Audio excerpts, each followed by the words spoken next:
So welcome dear students. Today we will be discussing the subject Environmental Engineering 1. So Environmental Engineering 1 mainly deals with water supply engineering.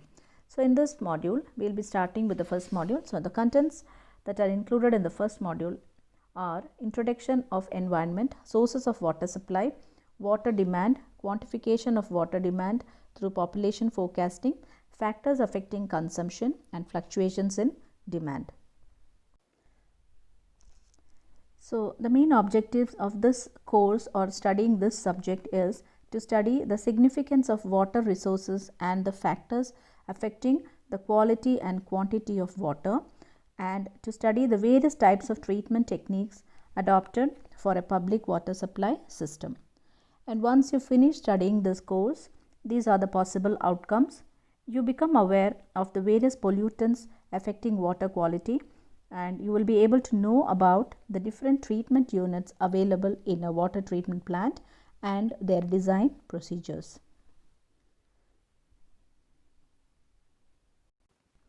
So what is environmental engineering? Environmental engineering or public health engineering, it is actually defined as the application of the principles of engineering or science to man's environment, to water, air, food, shelter, and working areas for the protection and promotion of public health.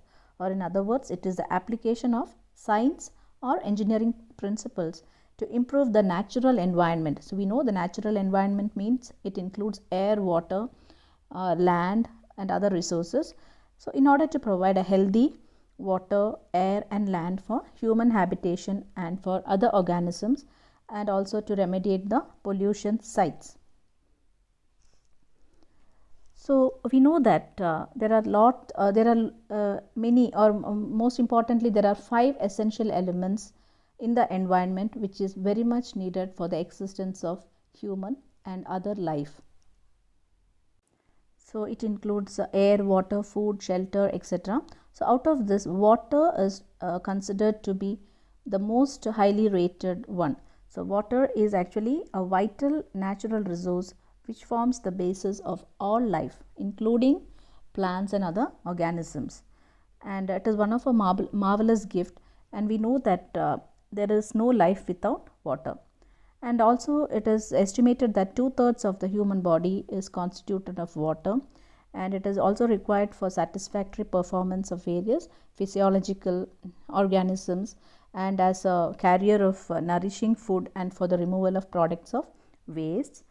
And most of the bodies of all plants and animals actually contain water. So here as you see, 97% of the water on the earth is salt water, or it is saline water, and only 3% is available as fresh water. And 2/3 of this, again out of the 3%, 2/3 of the will be in frozen form, that is in the form of ice, glaciers, etc. And then the unfrozen fresh water is found mainly as groundwater, and only a small fraction is present above the ground or in the air in the form of moisture. And on the surface of earth, 71% is covered by sea and oceans, and the remaining 29% is occupied by land. And we also know that fresh water is a renewable resource. So here as you see in this figure, you can see that 97% of the total available water is saline water, that is in the form of oceans, sea, etc. And only 3%, around 3% is available as fresh water. And again of the 3%, 2/3 or 2/3 of that 3% is available in the frozen form, and only very less amount of water is available as fresh water. Now next, coming to the sources of water supply or water, we know that the prime source of all water supply is by rain, or we call it precipitation, and this is nothing but water falling from the atmosphere to the surface of the earth. It may be in the form of just rain or snow or hail, etc. And of course rainfall is considered to be the most important part of precipitation. So after this water or rainfall or water falls down to the surface of the earth, it will be carried in different ways. It can be infiltrated into the ground, or it may be in the form of runoff, surface runoff. It can get transpired and disposed of by the leaves of the growing vegetation, or it can be evaporated, or a part of this may be lost into the atmosphere. So all this I think you have studied in your previous semester in water resources engineering, so I am not going into the details of all that. So you will be familiar with the term runoff, percolation, transpiration, evaporation, etc. So coming to the sources of water, there are mainly two sources, surface water and groundwater. So what is surface water? So surface water is actually the one which is available as runoff from a catchment area, mainly during rainfall or precipitation, and then this runoff will flow into, either it will flow into the streams or into the lakes, etc. So these are the different forms of surface water as you see here: the lakes, the ponds, streams, rivers, storage reservoirs, etc. And now coming to the groundwater, we know that the largest available source of fresh water actually lies underground, and the term groundwater actually refers to this water which is actually stored in the geological formations under the surface, or we call it as subsurface water or groundwater. And the total groundwater potential is actually estimated to be 1/3 of the capacity of the oceans. And the main source of groundwater is again precipitation, and this water that falls on the earth's surface will actually infiltrate into the ground, and it will travel down, and whenever there is a check by any impervious layer under the ground, what happens? It will form a water formation, and we call it as groundwater. Again, these are the different forms, or the groundwater can be tapped in different sources as you see here: open wells, tube wells, artesian wells, springs, infiltration galleries, etc. So here again the same thing is written here. Surface water is actually water on the surface of the planet, such as in the river, lake, ocean, wetland, etc. And a non-saline surface water is replenished by precipitation and by recruitment from the groundwater. So these are the different forms: lake, ponds, streams, rivers, etc. And again, groundwater is actually the water which is present beneath the earth's surface in the geological formations, and like the fractures of rock, etc. And the different forms of groundwater are open wells, tube wells, artesian wells, and infiltration galleries. Now the uses of water. So there are various or umpteen uses of water, and these uses may be classified as consumptive use, partial consumptive use, and non-consumptive use. So consumptive use it includes the water that is used for irrigation purpose, and partial consumptive use includes the domestic use, that is for drinking, bathing, washing, etc. Again, for industrial use, institutional use, public use, and also for fire demand. And non-consumptive use again includes the water that is used for navigational purpose, recreational use, for generation of hydroelectric power, and also pollution control. Now we will see what is the importance and necessity of planned water supplies. So from the public health point of view, we know that it is necessary that all the water supplies must be free from all types of impurities, whether it is suspended or dissolved water, and no untoward or any harmful risk should occur to the health of the public after using this water, or there should be no contamination of water. So we know that in the primitive time, or in the earliest method, which usually the ancient people knew how they used to obtain water, was by taking it from the wells, springs, etc., that is from the groundwater. And it was believed that such water, in the course of its movement through various stratas, was completely relieved of all its suspended load and other impurities. But when the surface water from rivers or lakes were used, underground water, naturally it used to get free of all these impurities.